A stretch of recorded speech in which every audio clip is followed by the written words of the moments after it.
Hi, I'm Wyatt Owensby, and I'm ranking all the Jada Toys figures I have so far. Please note this is a completely subjective list and based only on the figures that I've collected thus far. Here they are for reference, let's go. And today we're covering the former agent of Shadaloo, Cammy.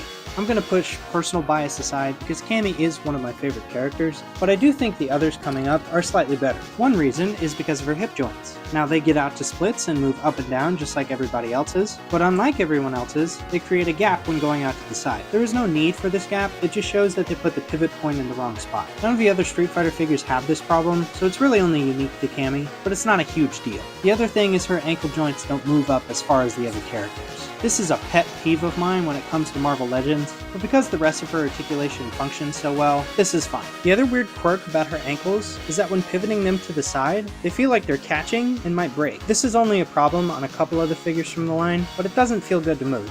Outside of that, guess what other joint I have a problem with? That's right, the neck joint! In Cammy's case, she has a bit of an excuse though. Because she's so small and her neck is so thin, they couldn't fit a double ball peg at the top of the neck and instead decided that the bottom should be on a ball and the top should be a ball. This is in contrast to Chun-Li, who for some reason had a ball at the top and a hinge at the bottom. As for positives, like every figure, her effect part is great. The gradient from the clear to the yellow translucent plastic is really well done. The only problem is she kind of requires a stand to use it accurately. Even though I only have 2 female figures from Jada so far, this is my favorite of the 2. And despite being the smallest figure in the Street Fighter line, she's no slouch when it comes to articulation. All the joints are there, and they function just about as well as everybody else. One aspect that gives her an edge over Chun-Li is the articulated braids. Chun-Li was an earlier figure, and even though these are separate pieces, Jada decided not to articulate them, which was a bit of a letdown considering the Figure Arts one has them articulated. But here, Cammy's braids move out of the way. They're also made out of a super soft plastic, a lot like Blanca's hair, which makes them easy to work around. While it would have been nice to have a bendy wire in them or something, having them pre-posed like this is perfectly fine, especially at the price point.